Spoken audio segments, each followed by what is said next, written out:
Give me your clothes, your boots, and your motorcycle. But only if that motorcycle turns into a robot and knows Kung Fu. Animated Prowl, basically. And here he is, in his most recent form.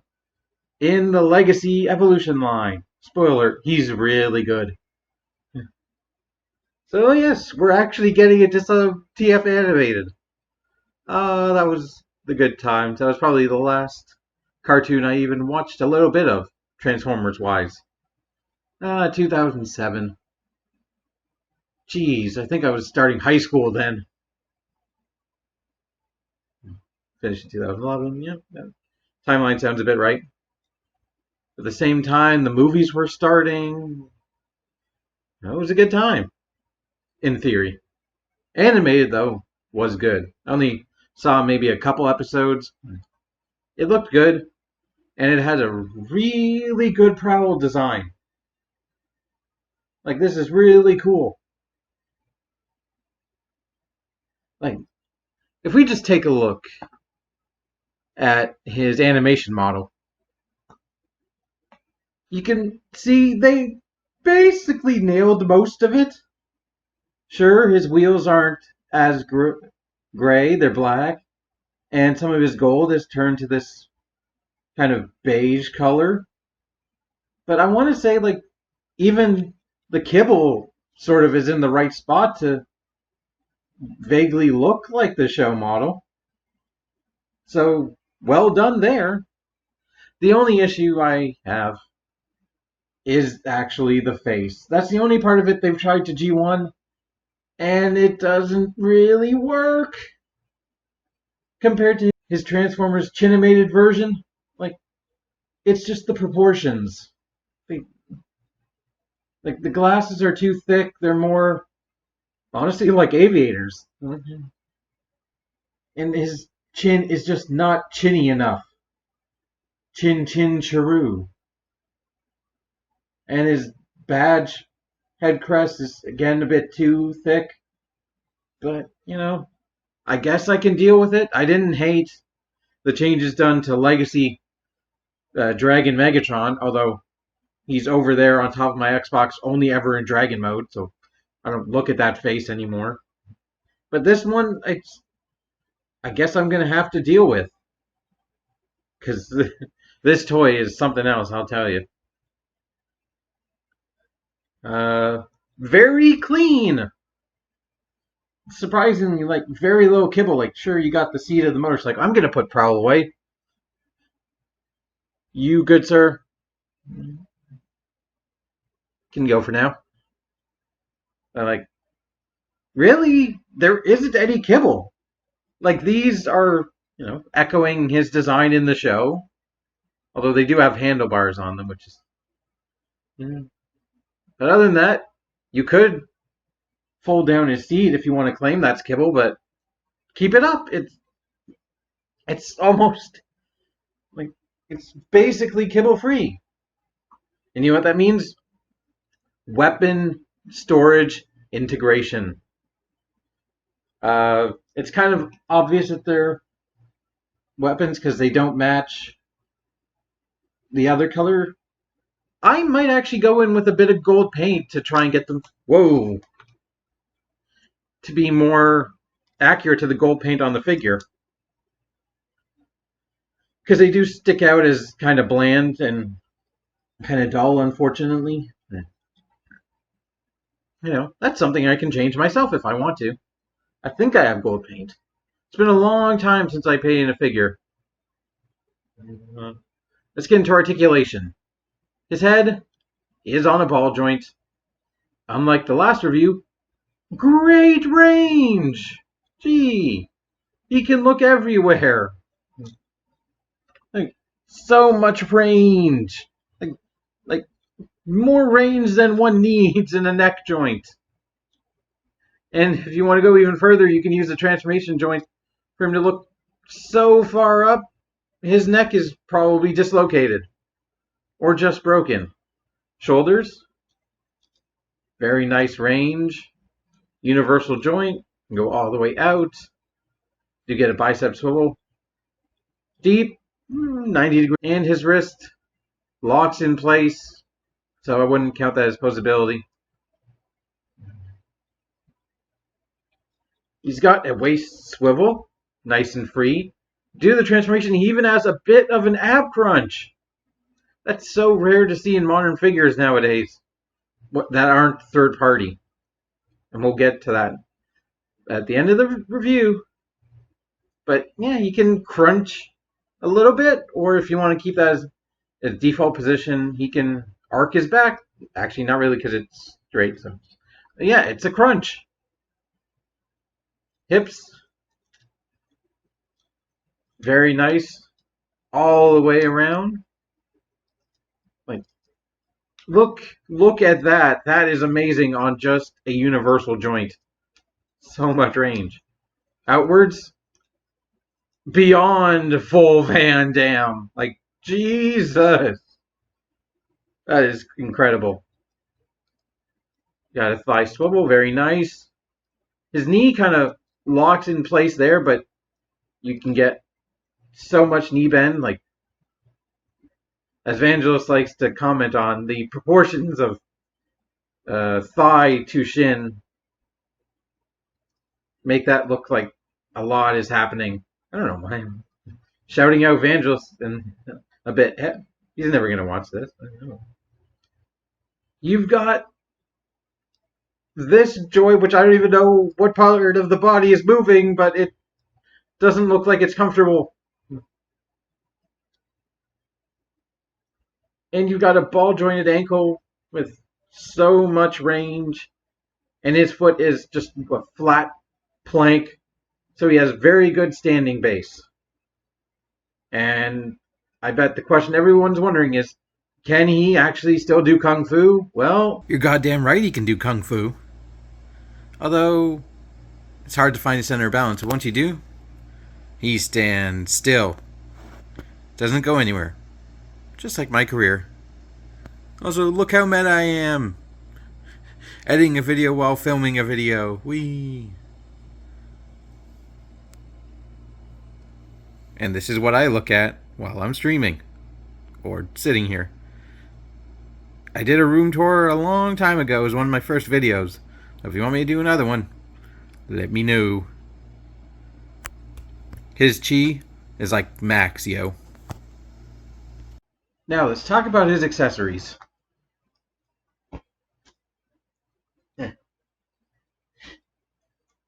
So, I've already shown that they can be removed. And he's got one on each leg. But they also have a bit of a transformation gimmick to them. You just rotate, and look, Ninja Star. And you can fit them in his hand. Sort of. That one's a snug fit. The other one, unfortunately. Are you gonna open? Have to pop it, because you can lock it, and you can hip hop it. Right.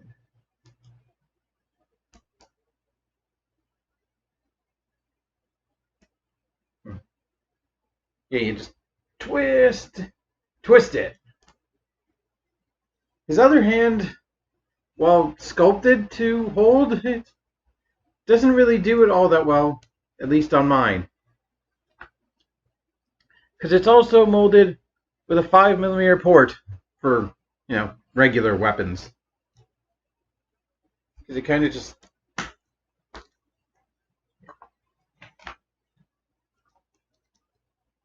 Yeah, he's supposed to be able to hold it.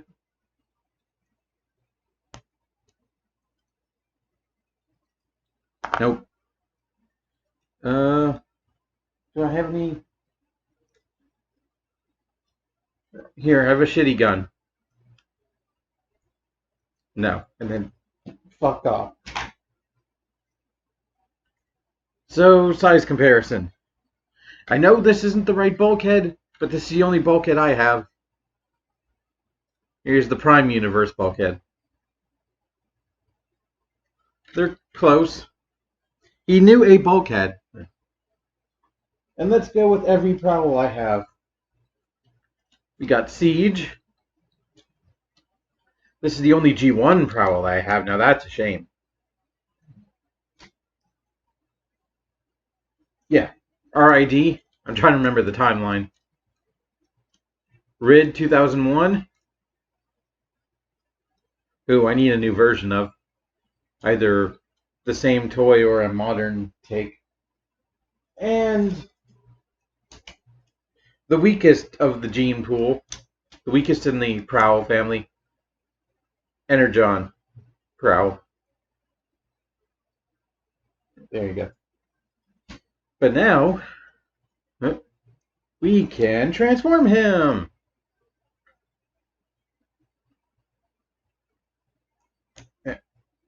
First, let's plug these back in. Now, I couldn't really figure out this transformation without looking at the instructions.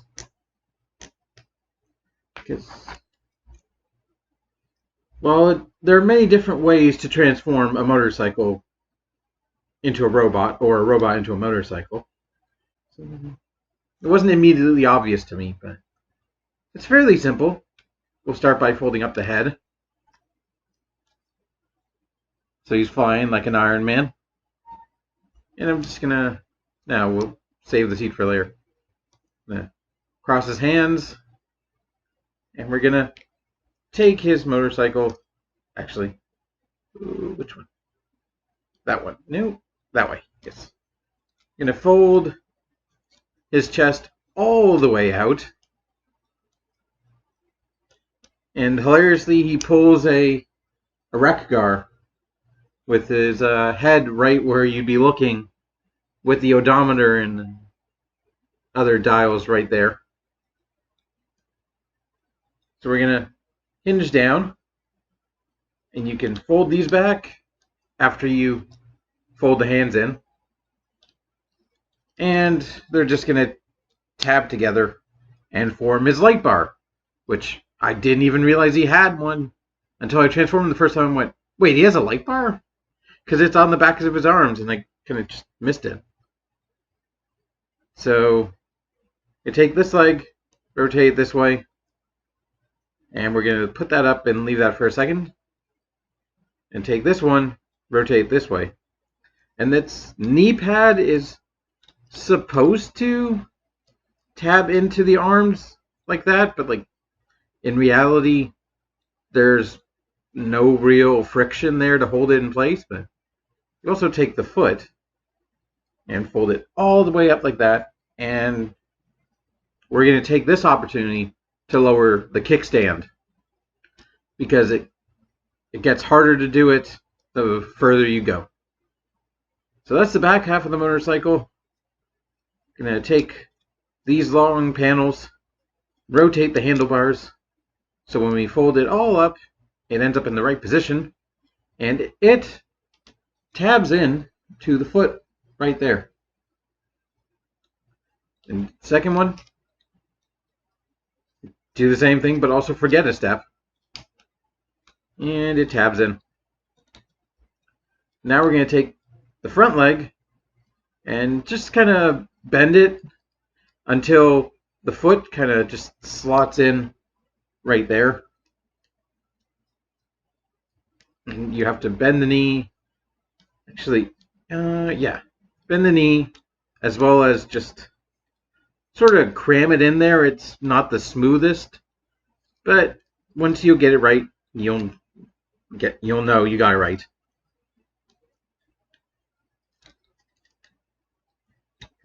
Jams in there, and there you go.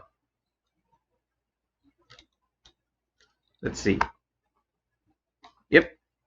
You'll know it's good as if you put it on a flat surface, and the kickstand will keep it upright. But here's the bike mode. It's quite a bit easier than I expected. And honestly, I do quite like this bike mode. Like, here we go at the face. I really like that the foot kind of blends in and disappears into the face. face of the motorcycle. Like, it gives it sort of a mouth, and the headlights definitely look like eyes, which is what I look at whenever I'm getting driven somewhere and I'm looking at all the cars in the street. I'm like, the tail lights and the bumper or the license plate always look like a face to me. And I look at each one and give them distinct personalities. So I'm just that bored when I'm either on the bus or in the passenger seat of a car because I can't drive myself. And there's obvious flaws with this mode. Hello. Which is the only really unfortunate thing because the original toy of Prowl actually had longer plates to cover up all the robot mode kibble. We can deal with what we have. Theoretically, if you could get a rider on it, he could grip the handlebars. Do I have anybody with hands? Let's take another Prowl. I don't actually think anybody can grab those handlebars. They look a bit too wide.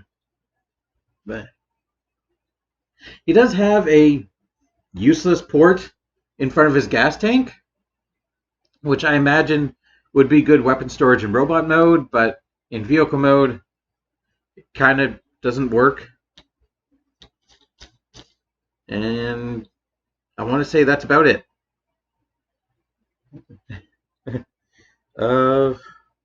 Yeah. Let me see. Here's a size comparison to a core class figure trying to sit on the motorcycle. Goddamn Daniel, this isn't even the right universe, but who cares? Now he's trying, but he's nah. No, that's Spike. Damn it, Daniel. Another tiny issue.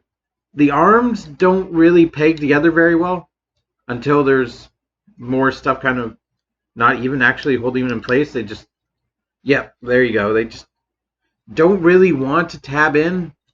The tabs aren't super strong.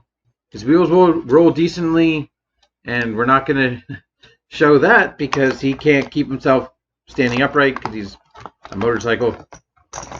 So we're not going to do that.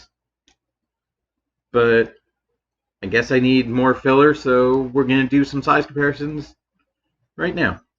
So, size comparison. Here he is with Bulkhead. That just seems way out of proportion.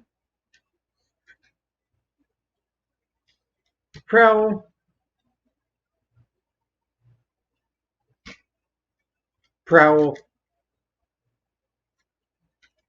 And can you guess? Another Prowl.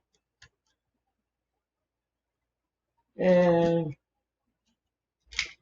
my most recent previous review. Point blank.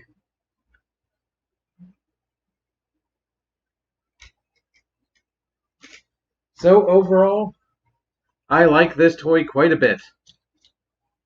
The vehicle mode's a bit flawed, but definitely above serviceable, and the robot mode is just kick-ass. Like, the tiny issue of the face, I think I can let that go just for how awesome this guy is. And the fact that he's going to stand here on my laptop all the time, just pointing his legs straight up in the air, just because he can. So, one last thing we have to talk about. That dreaded word, third party. Because there is an upgrade kit to turn this guy into Samurai Prowl. The best version of Prowl. I don't know if I want to buy it. I'm kind of tempted. I've never been tempted on third party other than that Dragon Megatron and a couple other the Transmetal Beast Wars guys. Like, there have been very few things, but The upgrade kit is one of them. Because it's a set of armor that turns into a sidecar. And frankly, if Hasbro in 2009 wasn't going to make a Samurai Prowl figure until somebody had to mention, hey, we have a Samurai Prowl, I don't think they're going to make one in 2023. So your best chance to get Samurai Prowl, other than the expensive as hell markups on eBay, would probably be this upgrade kit, which I think is about the price of the figure. So maybe. If you guys want me to check it out, feel free to leave a comment. And in honor of Prowl, I think I will do a Ninja Vanish! Damn it! Anyway, you should buy this figure. It's really good. And keep it weird. Ah! Bye. Vanish.